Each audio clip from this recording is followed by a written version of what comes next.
Greetings, all. Shardvixen here. I have to wear one of my older masks. I made 3 of them because I got better each time I made one. This is number 2, I think. I didn't like how shiny it got up here, but it is what it is. So the dog ate my other one. It's got holes all over it. The little dog. She eats everything. She eats plastic, glass, whatever. Anyway, I digress here. Today's vlog is called My Art. And I want to talk a little bit about it. And then it's the little slideshow. That's kind of what we're going to do. But I see art different than a lot of people see art. I consider myself a crafter. And I consider myself an artist. The term artist, though, since I've been in college, since I was like, I don't know, let's see. My face hurts really bad today, so you might catch me rubbing it. Since I was in college in the 80s, artist seemed to mean you were professional and you made money from it. Okay, so I've never made money from my art, and I'm not professional. But I see myself as an artist. I think everybody out there is an artist. Now, before you argue with me, let me explain that. One of the things that human beings can do is create. We create lots of stuff. I put in a quote at the beginning by, and I can't say his name well, I think it's Harari. He is a historian, and he says that the difference between the sapiens and all the other animals out there is our ability to create and believe fictional stories. I think art is a type of fictional story, and I think we believe in it. Now, what happens is there is the societal art. Now, that means the society, a bunch of people in your society. It could be peers. It can, remember how I told you about bubbles and how the bubbles keep going out. So you have your individual bubble and what you like, and then you have your family bubble, and then you have your neighborhood bubble, and then you have your cultural bubble, and then you have your race bubble, you know, and it just keeps going out until you have all kinds of bubbles. And each one of those layers that you look through life at is how you interpret things, and that's the same as art. So society will get together, usually the 1 percentile, but not always, will get together and determine what is art, and then that art becomes popular, and then everyone else down the road has got to have one. Okay, I am not very educationally artistic. I went to college to become an art therapist when I came out of high school, and I wasn't never my intent to be a professional artist. My intent was to use art as a way to help people find their inner self. That's what art therapy is about. It also can be a way to use a translation device when somebody can't speak about what's happened to them, to create images or sculptures or whatever that depict what it is. So writes a song, writes a poetry, whatever. It doesn't matter the art. And I'm shaking the camera because I keep leaning on it on the table. So art is our interpretation. This is my theory and my belief. Art is our interpretation, expression, impression of our souls and how they are being affected by those things around us, or those things around us and how our soul's affecting them. It's kind of a back and forth thing for me. So when I draw to please myself or someone else if I'm drawing for them. But for me, mostly it's what I like. So you can't grade art. I don't believe you can grade art. I don't believe anybody can grade art. You can't look at one artist and say, oh, that person's way better than this person. That's not how art is. It's, I like this person better. Here's the reasons why. Or I like this person better. And here's the reasons why. Or I can't stand that person at all. And here's the reasons why. But what happens is society, and this is in all arts forms, whether they be fashion, movies, paintings, sculpturing, I can't think of any, clothes, that was fashion, I can't think of any others right now, videos, society dictates what is considered fashionable, what is considered okay, what is considered beautiful. And that's a cultural thing too. I mean, from one culture to another, some things are more beautiful than other things. Um, so when I do art, that's how I look at it. When I teach art, now I've taken classes on how to teach art later, because I first took art to learn just the basic art so that I could do art with kids, people, and do art therapy. But my art teachers made me so sad and heartbroken because they kept telling me I'd never be an artist. I was like, wait, I'm already an artist. And they kept saying no. And they'd say things like, you know, it is up to us to teach you young adults, or older adults, but at the time I was going to school, it was mostly young adults.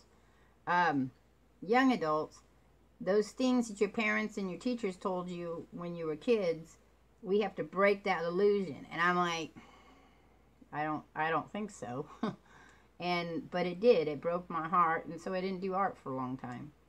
And then when I went back to school to become, the long journey in the end was to become a therapist. I didn't make it.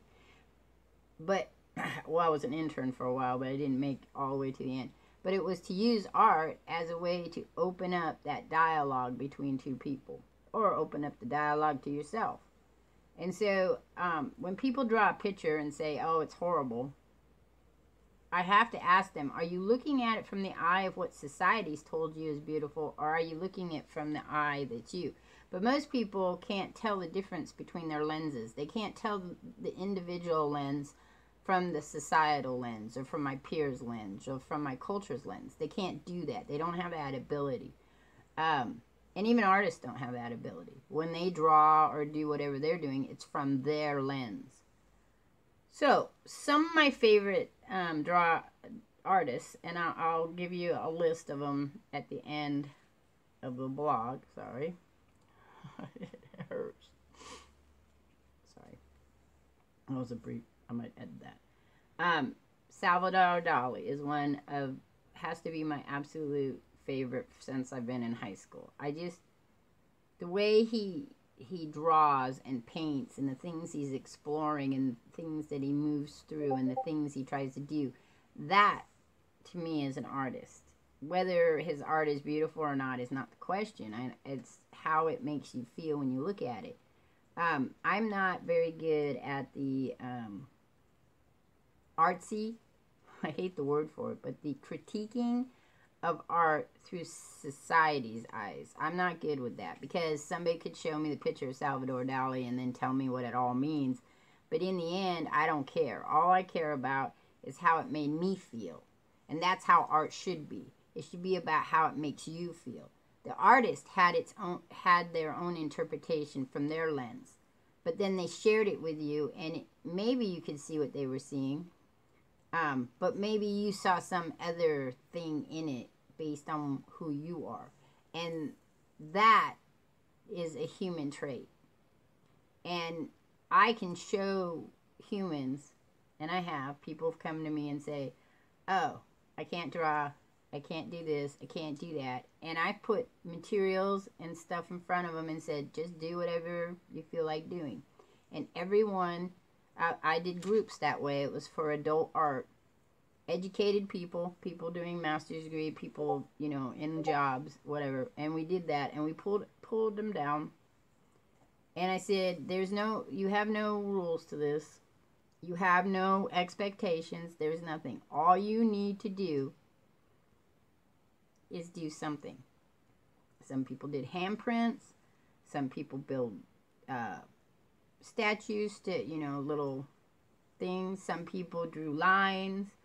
Some people drew pictures that you were able to identify what the picture was. Some people drew pictures that you couldn't identify the picture was. But every single person, once they realized there was no critiquing going to be involved, there was no shame if you liked it or you didn't like it. It was just that you looked at it and understood it was from the person's own thing. It will take people a while. So usually if you're going to do something like that, you got to have a couple times where they get to explore the different types of media that you can give them. Media is just the equipment you use for You know, it can be paints. It can be, there's different types of paints. Finger paint, acrylic paint, tempera paint, food coloring. And different types of textures of that, where you put shaving cream, you put sand in, you put tactile stuff into it, sensory stuff, things that feel, things that smell, things that taste. You know, you can do art with food. You can do art with, one of my slides is some art I did with food. You can do art with dirt. You can do art with, I'm trying to think here, seashells. I use seashells. I give a lot of tactile, sensory stuff. So, for me, and this is a long journey in learning, because I started drawing very late in life. I love to draw, but I did doodles, but I didn't really draw in the sense of looking at something and drawing it, or taking it from my head and drawing it, except for doodles. And doodles are art. So before people start saying, oh, it's not art, it is. Is it art that you're going to put on a wall and sell? I don't know, maybe. You might get people to like it. It might become the thing tomorrow. Who knows? People buy art that is done by a dog wagging its tail. People do art. Pollock is always an interesting concept to me, because he first started out, he just threw paint on canvas. But then, as he went through that connection to his soul, the throwing and the movement and where he was at had some meaning to him. It doesn't necessarily have to have meaning to you, but it had meaning to him, and then people bought it, and that had meaning to them. Another one is a dog that, I think it's a dog. It might be a cat, but I think it's a dog, who they put the paw prints in the paint, and then the dog just walks around the canvas. And then they name it something. And people like it. And that's all it really matters about art. If you like it and are willing to buy it, go for it. If you don't like it, don't buy it. Don't buy it because you want to have that artist in your living room just to say you had the artist. There are people that do that. I mean, it's fine. I'm not going to condemn you. But that's not really, I don't think, from my point of view, that's not really what art is. Does that mean you should sell your art? Yeah, I don't care if you sell your art. People should buy your art. I think, though, it should be we have patrons, just like you do in YouTube. You should have patrons who pay for you to do art, and then they get some of the art. And they can share it, or they can have a special. Should we commission people to do art? I don't care, yeah. Do I like all the art out there? No. I don't like all the art. So, my other favorite artist is Boris Vallejo. He's a fantasy, and I like Frank Frazetta, who was also a fantasy. I like a lot of the fantasy artists. I don't necessarily, they draw, people who draw for fantasy and science fiction books, covers, and then went on to do their own artwork, but that's where they started from. I like comic book artists, the drawers, and the colorists, because if you ever have a chance, draw a picture. I don't care what it is. It's just a suggestion so you can see through any interpretation. Draw, basic stick figure, and then look at it, and then color it, and then think about which did you like better, when it was black and white, or when you colored it. Now, if you make it colored, then recolor it again, or make it black and white. It changes. Now, it doesn't change for everybody. Some people are colorblind and it doesn't change at all to them except in shades. Some people have colorblind only a few colors, and some people are colorblind with a lot of colors, and it's the shades. Now, I'm going to tell you that this video is going to be a little longer, and I'll put a warning at the beginning of it, because we'll have the slideshow at the end, and it'll have pieces and parts and information. So, I want you to know that you are an artist.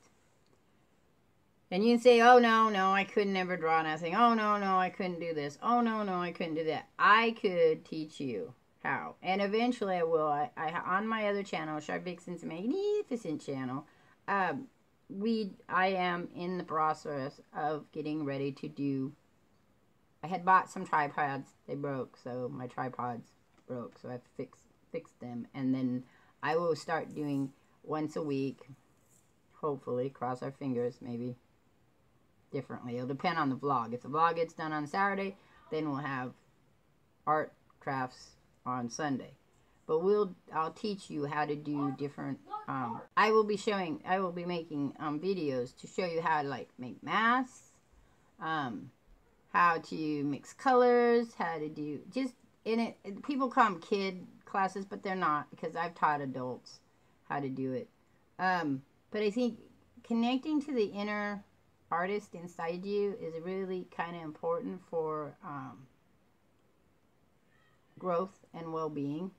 And before you panic and go, oh, I'm not artistic, it's kind of like dancing. I can't dance. Everyone can dance.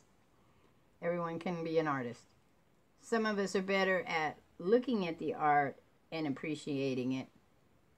But everyone can make art, and everyone can dance, and everyone can make music. Is it music that people are going to pay for? Probably not. Is it art that people are going to pay for? I don't know. But every one of us can do that. It's part of being human. It's part of us in our soul, in our creation. It comes out in different ways on people who do make clothes, people who paint fingernails, people who do hair, people who make cakes, people who cook, people who, that artisticness comes out. People who build motors, people who create houses. It's artistic. Whether you understand that or not, or agree, doesn't matter from my point of view, because it's my opinion, but it is something to think about. Especially if you were one of those who was told that they would never be an artist. So that's it. Love my art. Enjoy sharing it. I draw pictures for people. That's what I like best. I don't know if I'd ever sell it. It's never come up. Right now, what is my idea of making a business is my YouTube channel. So you know that. I would like to do Patreon down the road, so that if people like my stuff, they could, donate. But I have ideas for that. We've talked about it and others. And now on to the slideshow. Whoop, whoop, whoop, whoop, whoop.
And I hope that you enjoyed that little bit of art from me. Be sure to be waiting and to see my animation. I am, as some of you know, currently working on an animation short for Old McReaper. I have an idea for a couple of other ones. My next vlog is my 50th vlog, and that will have some new little animations, not very not very long, lots of name ones, just to practice some different media stuff I bought, and just to get back into doing the little cute stuff. The problem is like I said, no tripods. I'm hoping to have them fixed during the week, and then I'll be able to take the pictures, because it's hard to get that flat camera with my tablet, because you really need to get down flat, which I did really well on my last tripod, and take pictures of the frames as you draw. Well, actually what you do is you draw. From how I do it is I draw whatever it is I want to animate, and then if I'm doing the disappearing and appearing, I just erase it that way and then flip all my pictures. But you know, I wanted to do some cute little stop motion, and it takes a lot of pictures. It's not as long to make as some of my other stuff. But I will be talking about animation in my 50th vlog, which is next week. Alright, I'm out of here. I'll catch you all later. Peace. Let's catch you on the flip side, right?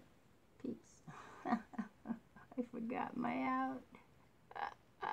We'll do it again. Alright, I'm out of here, and I'll catch you all on the flip side. Peace.